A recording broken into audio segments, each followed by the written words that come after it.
અમદાવાદમાં દીક્ષા પટેલની suspense thriller નવલકથાનું launching કરવામાં આવ્યું.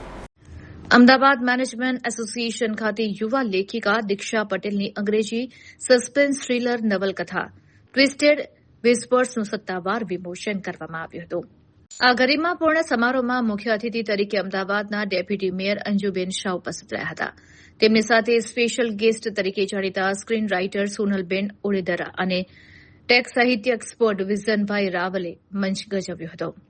આ નવલકથા એક રહસ્યમય કાવતરા અને વેરની ભાવના પર આધારિત છે. વાર્તાની શરૂઆત એક અમ્યુઝમેન્ટ પાર્કમાંથી સોશિયલ મીડિયા સ્ટાર જુલિયાની લાશ મળવા સાથે થાય છે, જે મુખ્ય પાત્રો મિયા પોર્ટર અને ડિટેક્ટિવ મીરા પટેલે સેન્ટ હેલેના ઓર્ફનેજના કાળા ઇતિહાસ તરફ દોરી જાય છે. દીક્ષા પટેલે જણાવ્યું કે તેઓ માનવ મનની જટિલતાઓ અને છુપાયેલા રહસ્યોને ઉજાગર કરવા માંગતા હતા. ઉપસ્થિત મહાનુભાવોએ પણ તેમની અદભુત લેખન શૈલી અને સસ્પેન્સ બિલ્ડ કરવાની કળાને બિરદાવી હતી. આ રોમાંચક પુસ્તક હવે ઓનલાઈન પ્લેટફોર્મ્સ અને અગ્રણી બુક સ્ટોર્સ પર ઉપલબ્ધ છે. વધુ માહિતી માટે વી પબ્લિશર્સનો સંપર્ક કરી શકાય છે.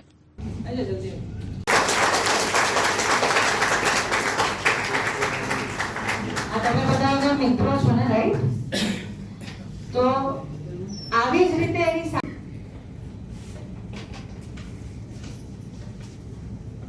Today I have learned something important. Dreams do not wait for the perfect timing.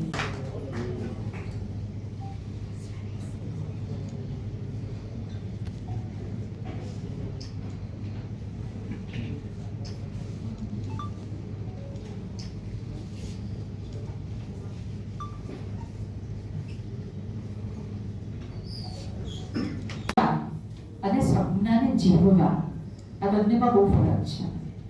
અને દીક્ષા પટેલ સપના તું જીવી રહી છે, યાદ રાખજે. સપના જોવા એટલે કાગળ પેન લઈને લખ્યું કે મારે એક પુસ્તક બનાવી છે.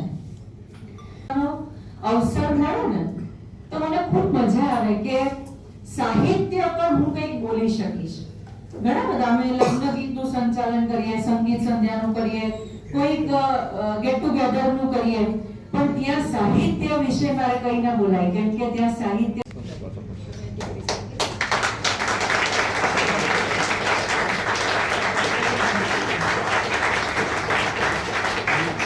છતાં સમયનું માન જાળવી આપ સૌ અમારી સાથે આજના કાર્યક્રમમાં ઉપસ્થિત રહ્યા છો.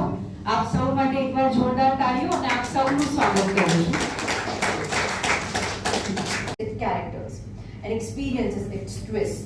As a young writer, I often wondered whether I was too young to write a book, whether I should wait. Nothing is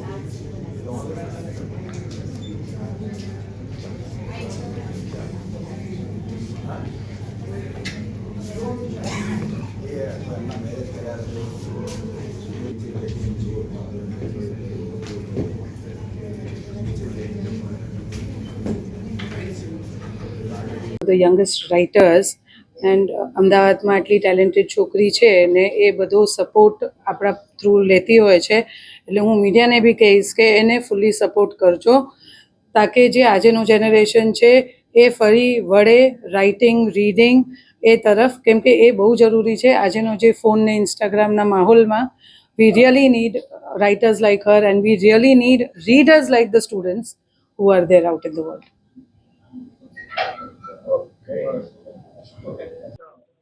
હું દીક્ષા પટેલ છું. મેં 12th ગ્રેડ હમણાં પાસ કર્યું છે. આજે મારી બુકનું નામ ટ્વિસ્ટેડ વિસ્પર્સ જે છે એ આજે લોન્ચ થવાની છે. લોન્ચ થઈ ચૂકી છે એન્ડ એ ક્રાઇમ સસ્પેન્સ અને થ્રિલરના બારેમાં છે. આ બુક નો વિચાર તો એવો મતલબ અચાનક પણ ધીમે ધીમે આવ્યો હતો. પહેલાં એક કેરેક્ટર આવ્યું, પછી એક સ્ટોરી આવી, પછી એક સ્ટોરી લાઇન આવી અને ધીમે ધીમે એવી રીતે આખી એક બુક જ બની ગઈ. લખવું એક કલા છે. તમે જ્યારે લખો ત્યારે તમે એ બધું જ લખી શકશો જે તમે વિચાર્યું બી નહીં હોય. તમે તમારા ઇમોશન્સ, તમે તમારી વર્ડ્સને એવી રીતે એક્સપ્રેસ કરી શકો જે એક અલગ જ લેવલ કહેવાય. એટલે મને લખવું પર્સનલી બહુ જ ગમે છે. મારો એવો સંદેશ રહેશે કે અગર લખો, ભલે નાનુંમાંથી નાનું 3 પેરેગ્રાફ 4 પેરેગ્રાફ પણ લખો, એ તમને પોતાને બી હેલ્પ કરશે અને તમે એક નવી જ પર્સનાલિટી તમારી બનવામાં હેલ્પ કરશે.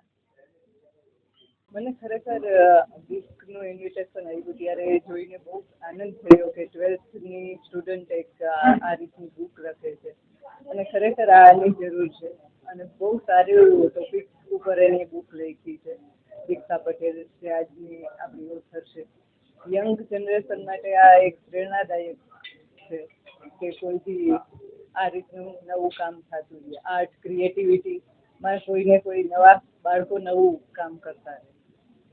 ખરેખર આજના બાળકોને સોશિયલ મીડિયાથી આગળ ક્રિએટિવ ફિલ્ડમાં લખવા માટે પેઇન્ટિંગ બધા આર્ટ ફિલ્ડમાં કે લખવા માટે પ્રોત્સાહન કરવું જોઈએ કે પછી સ્પોર્ટ્સ હોય કે કોઈ બી ક્રિએટિવિટી હોય અને ખરેખર બાળકોને લખવા પોતાની અંદર શું છે શું એના વિચારો છે એ દર્શાવવા બહુ જરૂરી છે. ક્યાંક ને ક્યાંક બધા કઈ રીતે પોતાની અંદરના વિચારો બીજા સુધી પહોંચાડે અને ખરેખર પેરેન્ટ્સને અને આજુબાજુ ટીચર્સથી લઈને બધાને એને પ્રોત્સાહન આપવું જરૂરી છે.